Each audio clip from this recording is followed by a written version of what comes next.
புதுக்கோட்டை மாவட்டம் விராலிமலை அருகே ஊரணியை ஆக்கிரமித்து கட்டப்பட்டிருந்த வீடுகளை இடிக்கும் பணி தொடங்கிய நிலையில் குடியிருப்பு வாசிகளின் கோரிக்கையை ஏற்று வருவாய்த்துறையினர் 20 நாட்கள் அவகாசம் வழங்கினர். குடும்பாலூர் சத்திரம் ஊரணியை ஆக்கிரமித்து சுமார் 40 வீடுகள் கட்டப்பட்டுள்ளன. இந்த வீடுகளை இடித்து அப்புறப்படுத்துமாறு வருவாய்த்துறையினருக்கு உயர்நீதிமன்ற மதுரை கிளை உத்தரவிட்டது. இந்நிலையில் 3 வீடுகள் இடிக்கப்பட்ட நிலையில் பொதுமக்கள் அவகாசம் வழங்குமாறு வருவாய்த்துறையினருக்கு கோரிக்கை விடுத்தனர். இதைத் தொடர்ந்து வருவாய்த்துறையினர் 20 நாட்கள் கால அவகாசம் வழங்கி சென்றனர். மதுரை மாநகர காவல்துறையில் 23 காவல் ஆய்வாளர்களுக்கு இடமாற்றம் மற்றும் புதிய பணியிட நியமனங்கள் வழங்கி காவல் ஆணையர் கபில்குமார் சரத்கர் உத்தரவிட்டுள்ளார். அதன்படி கட்டுப்பாட்டு அறை, குற்றப்பிரிவு, சட்ட ஒழுங்கு பிரிவு, அனைத்து மகளிர் காவல் நிலையங்கள் மற்றும் சைபர் கிரைம் உள்ளிட்ட பல்வேறு பிரிவுகளில் பணியாற்றிய அதிகாரிகள் புதிய பொறுப்புகளுக்கு மாற்றப்பட்டுள்ளனர். மேலும் பிற மாவட்டங்களிலிருந்து மதுரைக்கு வரவிருக்கும் சில காவல் ஆய்வாளர்களுக்கும் புதிய பணியிடங்கள் ஒதுக்கப்பட்டுள்ளது. குறிப்பாக 14 பெண் காவல் ஆய்வாளர்களுக்கு முக்கிய பொறுப்புகள் வழங்கப்பட்டுள்ளன. செங்கல்பட்டு மாவட்டம் பீடி நகர் பகுதியில் 3 திருநாய்கள் இணைந்து ஒரு நாயை கடித்து குதறி சண்டையிட்டுக் கொண்டதால் மக்கள் அச்சமடைந்தனர். 300க்கும் மேற்பட்ட குடும்பங்கள் வசித்து வரும் பகுதியில் வாகனங்களை திருநாய்கள் துரத்துவதோடு பொதுமக்களையும் அச்சுறுத்தும் வகையில் ஆக்ரோஷமாக நடந்து கொள்வதாக கூறப்படுகிறது. இதனால் குழந்தைகள் மற்றும் முதியவர்கள் சாலைகளில் செல்ல அச்சப்படும் நிலை ஏற்பட்டுள்ளது. நடு ரோட்டில் நாய்கள் சண்டையிட்டுக் கொண்டது மக்களிடையே அச்சத்தை ஏற்படுத்தியுள்ளது. திருப்பத்தூர் மாவட்டம் வாணியம்பாடி அருகே கத்தியால் கழுத்தை அறுத்துக் கொண்டு தற்கொலைக்கு முயன்ற இளைஞர் அரசு மருத்துவமனையில் அனுமதிக்கப்பட்டுள்ளார். கணவாய்புதூரைச் சேர்ந்த பெற்றோரை இழந்த திருமலை என்ற 27 வயது இளைஞர் உறவினர்கள் யாரும் சேர்த்துக் கொள்ளாததால் மன உளைச்சலில் இருந்ததாக கூறப்படுகிறது. வீட்டில் காய்கறி அறுக்கும் கத்தியை பயன்படுத்தி அவர் தனது கழுத்தை அறுத்துக் கொண்டு தற்கொலைக்கு முயன்றுள்ளார். அக்கம் பக்கத்தினர் மீட்டு வாணியம்பாடி அரசு மருத்துவமனையில் சேர்த்த நிலையில் திருமலைக்கு அங்கு தீவிர சிகிச்சை அளிக்கப்படுகிறது. தாவேகா தேர்தல் வாக்குறுதியில் கூறியபடி பயிர்க்கடன் முழுவதையும் தள்ளுபடி செய்ய வேண்டும் என வலியுறுத்தி சேலம் கீரப்பாப்பம்பாடி தொடக்க வேளாண்மை கூட்டுறவு வங்கி முன் விவசாயிகள் ஆர்ப்பாட்டத்தில் ஈடுபட்டனர். இந்த ஆர்ப்பாட்டத்தில் ஈடுபட்ட விவசாயிகள் பயிர்க்கடன் முழுமையாக தள்ளுபடி செய்ய வலியுறுத்தி முழக்கங்களை எழுப்பினர். பயிர்க்கடன் தள்ளுபடி செய்வதற்கு ரிசர்வ் வங்கியின் வழிகாட்டுதலை காரணமாக கூறுவதை ஏற்க முடியாது என்றும் விவசாயிகள் கூறினர். சமுதாய ரீதியில் செயல்படும் காவலர்கள் மீது கடும் நடவடிக்கை எடுக்கப்படும் என தென்மண்டல ஐஜி விஜயேந்திர பிதரி எச்சரித்துள்ளார். திருநெல்வேலியில் நடைபெற்ற தென்மண்டல காவல்துறை உயரதிகாரிகள் ஆலோசனைக் கூட்டத்திற்கு பிறகு செய்தியாளர்களை சந்தித்த அவர் இதனை தெரிவித்தார்.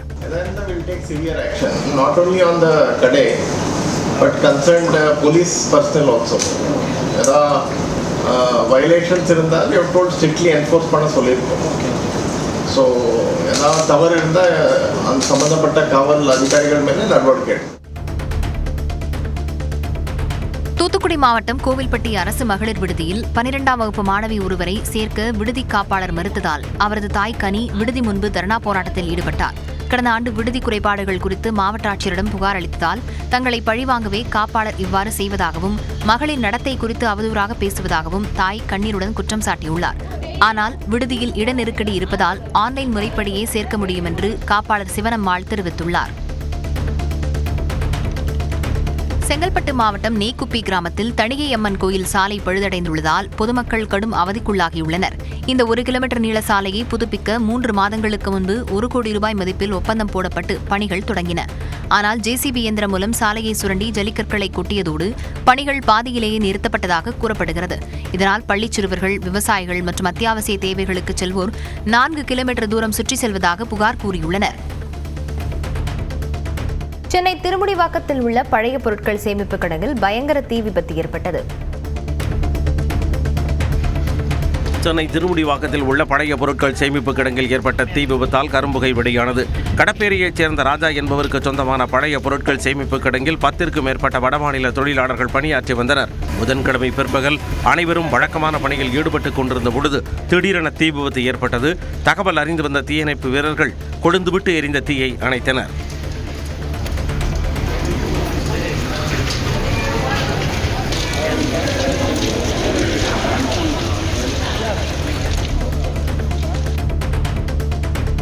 மதுரை மகாத்மா காந்தி நகர் பேருந்து நிறுத்தம் அருகே உள்ள மதுபான கடையை அகற்றக்கோரி பாமகவினர் போராட்டத்தில் ஈடுபட்டனர். மதுரை மகாத்மா காந்தி நகர் பேருந்து நிறுத்தம் அருகே கிருஷ்ணா நதி தெருவில் உள்ள டாஸ்மாக் கடையில் மது குடித்துவிட்டு சிலர் தகராறு செய்வதாக புகார் எழுந்துள்ளது. இந்நிலையில் மதுபான கடையை உடனடியாக அகற்றக்கோரி பாமகவினர் போராட்டத்தில் ஈடுபட்டனர்.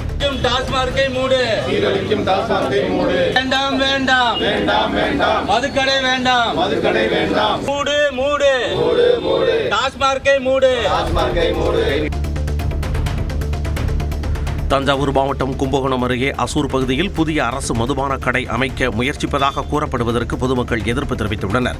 ஏற்கனவே செயல்பட்டு வந்த டாஸ்மாக் கடையை அகற்ற உயர்நீதிமன்றம் உத்தரவிட்ட நிலையில் அதே பகுதியில் உள்ள கணேஷ் நகரில் புதிய கடை திறக்க இடம் பார்வையிடப்பட்டதாக தகவல் வெளியாகியது.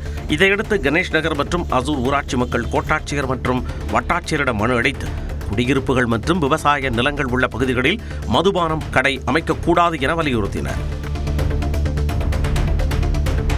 திருப்பத்தூர் மாவட்டம் கந்திலி அருகே காணாமல் போன மகளை கண்டுபிடித்து தரக்கூறி புகார் அளித்து நடவடிக்கை எடுக்கவில்லை என்று தாயார் பூச்சி மருந்து குடித்து தற்கொலைக்கு முயன்ற சம்பவம் பரபரப்பை ஏற்படுத்தியது. தம்மன் வட்டம் பகுதியை சேர்ந்த கீதா என்பவரின் இரண்டாவது மகள் மோனிஷா கடந்த சனிக்கிழமை காணாமல் போனார். இதுகுறித்து கந்திலி காவல் நிலையத்தில் கீதா புகார் அளித்த நிலையில் காவலர்கள் உரிய நடவடிக்கை எடுக்கவில்லை என்று கூறப்படுகிறது. இதனால் மனவேதனை அடைந்த கீதா பூச்சி மருந்தை உட்கொண்டு தற்கொலைக்கு முயன்றார். இதையடுத்து அவரது உறவினர்கள் கீதாவை மீட்டு திருப்பத்தூர் அரசு மருத்துவமனையில் அனுமதித்தனர்.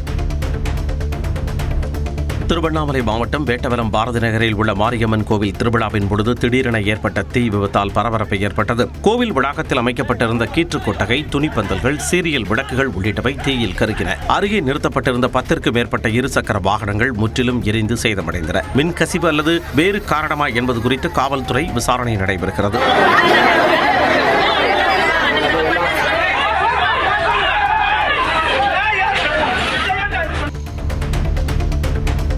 புதுக்கோட்டை மாவட்டம் கரம்பக்குடி ஊராட்சி ஒன்றியத்தில் நீர்நிலைகளில் வளர்ந்திருந்த சீமை கருவேல மரங்கள் அகற்றப்பட்ட பணிகளை ஓய்வு பெற்ற சென்னை உயர்நீதிமன்ற நீதிபதி செல்வம் நேரில் ஆய்வு செய்தார். ஊரக வளர்ச்சி மற்றும் ஊராட்சித்துறை சார்பில் மேற்கொள்ளப்பட்ட இந்த பணிகளில் பல்வேறு குளங்கள் மற்றும் ஊரணிகளில் சீமை கருவேல மரங்கள் அகற்றப்பட்ட விதம், பணிகளின் தரம் மற்றும் செயல்பாடுகள் குறித்து அவர் ஆய்வு மேற்கொண்டார்.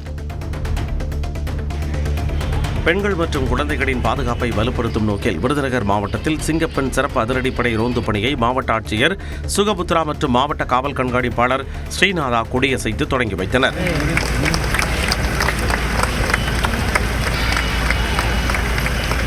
இதேபோல் அரியலூர் மாவட்டத்தில் பெண்களின் பாதுகாப்பை மேம்படுத்தும் நோக்கில் சிங்கப்பெண் சிறப்பு அதிரடிப்படை திட்டத்தை மாவட்ட காவல் கண்காணிப்பாளர் விஸ்வேஷ்பா சாஸ்திரி தொடங்கி வைத்தார். பள்ளிகள், கல்லூரிகள் மற்றும் பெண்கள் அதிகம் கூடும் இடங்களில் சிங்கப்பெண் காவலர்கள் ரோந்து பணியில் ஈடுபடுவார்கள் என தெரிவிக்கப்பட்டுள்ளது.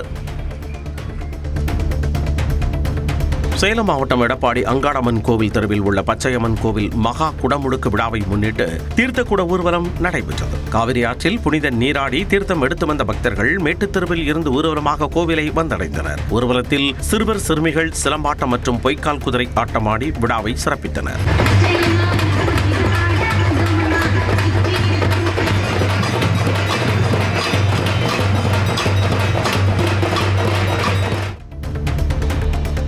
நாமக்கல் மாவட்டம் திருச்செங்கோடு அருகே புதுப்பாளையத்தில் உள்ள 103 ஆண்டுகள் பழமையான காந்தி ஆசிரம வளாகத்தில் நகராட்சி மற்றும் ஒன்றிய பகுதிகளின் குப்பைகள் கொட்டப்பட்டதற்கு பொதுமக்கள் கடும் எதிர்ப்பு தெரிவித்தனர். குப்பைகளால் நிலத்தடி நீரும் குடிநீர் ஆதாரங்களும் பாதிக்கப்படும் அபாயம் உள்ளதாக அவர்கள் குற்றம் சாட்டினர். இதையடுத்து ஆசிரம நிர்வாகத்தினருடன் வாக்குவாதம் ஏற்பட்ட நிலையில் 4 நாட்களுக்குள் குப்பைகள் முழுமையாக அகற்றப்படும் என நிர்வாகம் உறுதியளித்ததைத் தொடர்ந்து பொதுமக்கள் கரைந்து சென்றனர். திருப்பூர் அருகே ரெடிமிக்ஸ் சிமெண்ட் கலவை இயந்திர தொட்டிக்குள் தவறி விழுந்து இளைஞர் உயிரிழந்த சம்பவம் சோகத்தை ஏற்படுத்தியுள்ளது. திண்டுக்கல்லைச் சேர்ந்த திருமுருகன் என்பவர் ரெடிமிக்ஸ் இயந்திரத்தில் சிமெண்ட் கலவையை ஊற்றிய பொழுது தவறி விழுந்து முதுகு தண்டுவடத்தில் பலத்த காயமடைந்தார். மருத்துவமனையில் அனுமதிக்கப்பட்ட திருமுருகன் சிகிச்சை பலனின்றி உயிரிழந்த நிலையில் அவரது பெற்றோர் அளித்த புகாரின் பேரில் காவல்துறையினர் விசாரித்து வருகின்றனர். மயிலாடுதுறை அருகே சித்தர்காட்டில் உள்ள தமிழ்நாடு நுகர்பொருள் வாணிபக் கழகத்தின் நவீன அரிசி ஆலையை ஆய்வு செய்த உணவுத்துறை அமைச்சர் வெங்கடரமணனிடம் ஆலையால் ஏற்படும் பாதிப்புகளை சுட்டிக்காட்டி பொதுமக்கள் மனு அளித்தனர். நெல்லின் தவிட்டில் இருந்து உருவாகும் பூச்சிகள் வீடுகளுக்குள் புகுந்து தொந்தரவு தருவதாக கூறி பாட்டிலில் அடைத்து வந்த பூச்சிகளை அமைச்சரிடம் காண்பித்தனர். மனுவை பெற்ற அமைச்சர் உரிய ஆய்வு நடத்தி தீர்வு காண நடவடிக்கை எடுக்கப்படும் என உறுதியளித்தார். தேனி மாவட்டம் கம்பம் பகுதியில் நிலப்பட்டாவில் பெயர் திருத்தம் செய்வதற்காக 5000 ரூபாய் லஞ்சம் கேட்டதாக கூறப்படும் கிராம நிர்வாக அலுவலர் கார்த்திக் லஞ்ச ஒழிப்புத்துறையினரால் கையும் கடவுமாக கைது செய்யப்பட்டார். சின்ன ஓவலாபுரத்தைச் சேர்ந்த கனகராஜ் அளித்த புகாரின் அடிப்படையில் தீவிர கண்காணிப்பில் ஈடுபட்ட அதிகாரிகள் அலுவலகத்தில் லஞ்ச பணம் பெற்றபொழுது அவரை பிடித்தனர். கைது செய்யப்பட்ட கார்த்தியிடம் ஊழல் தடுப்பு மற்றும் கண்காணிப்புத் துறையினர் தொடர்ந்து விசாரணை மேற்கொண்டு வருகின்றனர்.